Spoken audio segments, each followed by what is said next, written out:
नमस्कार, आप देख रहे हैं एफएम न्यूज और मैं हूं आपके साथ मनीषा सिंह। बात करेंगे पहली बड़ी खबर की। प्रधानमंत्री नरेंद्र मोदी 11 दिसंबर को महाराष्ट्र और गोवा की यात्रा करेंगे और पीएम नागपुर में वंदे भारत एक्सप्रेस को हरी झंडी दिखाकर रवाना करेंगे। नागपुर मेट्रो के पहले चरण की शुरुआत की जाएगी और गोवा में मोपा अंतर्राष्ट्रीय हवाई अड्डे का उद्घाटन भी किया जाएगा। प्रधानमंत्री कार्यालय ने एक बयान में कहा है कि पीएम मोदी महाराष्ट्र में 75,000 करोड़ रुपए की परियोजनाओं की आधारशिला रखेंगे और उद्घाटन करेंगे। पीएमओ के बयान में कहा गया है कि प्रधानमंत्री मोदी नागपुर मेट्रो के दूसरे चरण की आधारशिला भी रखेंगे और नागपुर और शिरडी को जोड़ने वाले समृद्धि महामार्ग के पहले चरण का उद्घाटन करेंगे। शहर में एक अखिल भारतीय आयुर्विज्ञान संस्थान राष्ट्र को समर्पित किया जाएगा। वहीं पीएमओ ने यह भी कहा है कि विदर्भ शहर में एक सार्वजनिक समारोह में प्रधानमंत्री 1500 करोड़ रुपए से अधिक की रेलवे परियोजनाओं का शिलान्यास और उद्घाटन भी करेंगे। वहां वो national institute of one health और नाग नदी प्रदूषण उपशमन परियोजना की आधारशिला रखेंगे। इसके अलावा वो केंद्रीय पेट्रोकेमिकल्स इंजीनियरिंग एंड प्रौद्योगिकी संस्थान और हीमोग्लोबिनोपैथीज अनुसंधान प्रबंधन एवं नियंत्रण केंद्र का उद्घाटन करेंगे।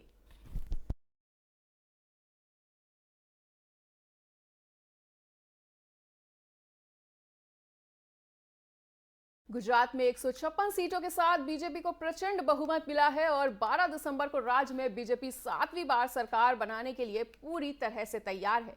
पार्टी के नेता भूपेंद्र पटेल 20 अन्य कैबिनेट मंत्रियों के साथ मुख्यमंत्री की पद की शपथ ले सकते हैं और गुजरात के सीएम भूपेंद्र पटेल ने हालांकि नई सरकार के गठन से पहले राज्यपाल आचार्य देवव्रत को अपना इस्तीफा सौंपा था। भूपेंद्र पटेल ने राज्य के बीजेपी अध्यक्ष सीआर पाटिल, हर्ष संघवी, स्वास्थ्य एवं परिवार कल्याण मंत्री ऋषिकेश पटेल और गुजरात के चीफ व्हिप पंकज देसाई के साथ राजभवन में इस्तीफा देने के लिए पहुंचे थे। बताना चाहेंगे कि राज्यपाल से उनका इस्तीफा स्वीकार कर लिया गया था और आज शनिवार के दिन बीजेपी गांधीनगर स्थित प्रदेश बीजेपी के कार्यालय कमलम में अपने विधायक दल की बैठक करने वाली है। इसके बाद सभी नेता राज्यपाल से करीब 2 बजे मिलकर अपनी सरकार बनाने का दावा पेश करेंगे और आगामी 12 दिसंबर को सीएम भूपेंद्र पटेल लगातार दूसरी बार मुख्यमंत्री पद की शपथ ले सकते हैं। ऐसा अंदेशा लगाया जा रहा है कि पटेल के शपथ समारोह में पीएम नरेंद्र मोदी, केंद्रीय गृह मंत्री अमित शाह और बीजेपी शासित राज्यों के सीएम भी शामिल हो सकते हैं। सूत्रों के मुताबिक जिस दिन भूपेंद्र पटेल सीएम पद की शपथ लेंगे, ठीक उसी दिन 20 कैबिनेट मंत्री भी शपथ ले सकते हैं और उसके अगले ही दिन से अपने अपने कार्यालयों में कार्यभार संभालेंगे।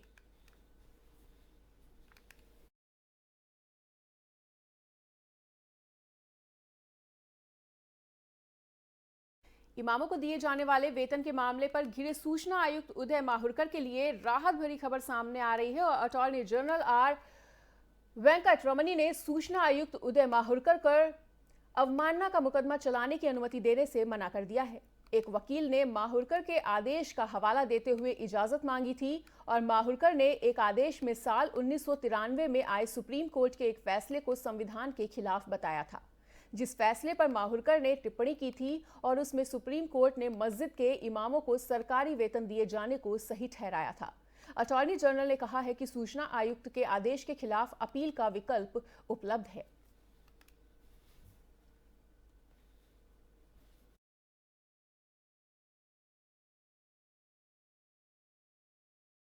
बैतूल जिले के मंडावी गांव में 6 दिसंबर को 55 फीट गहरे बोरवेल में गिरे बच्चे तन्मय को निकाल लिया गया है, लेकिन बैतूल जिला प्रशासन ने बताया कि बच्चे की मृत्यु हो गई है। उसे बोरवेल से निकालने के बाद एम्बुलेंस से जिला अस्पताल ले जाया गया था, लेकिन उसे बचाया नहीं जा सका।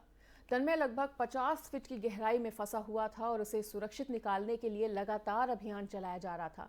बोरवेल के समानांतर लगातार खुदाई का काम चल रहा था और बीच बीच में पानी का रिसाव और चट्टानों ने बचाव कार्य को प्रभावित भी किया। इसके साथ ही तन्मय तक पहुंचने के लिए सुरंग भी बनाई गई और पक्की चट्टान आने के कारण सुरंग बनाने में भी देरी हुई। ड्रिल मशीन से पक्की चट्टानों को तोड़ने में दिक्कतों का सामना करना पड़ा और पानी का रिसाव भी सुरंग में हो रहा था, जिसे मोटर पंप की सहायता से बाहर निकाला गया। इन सब मुश्किलों को पार करते हुए सुरंग से जब तन्मय तक पहुंचे, उसे बाहर निकाला गया, तब तक तन्मय ने दम तोड़ दिया था।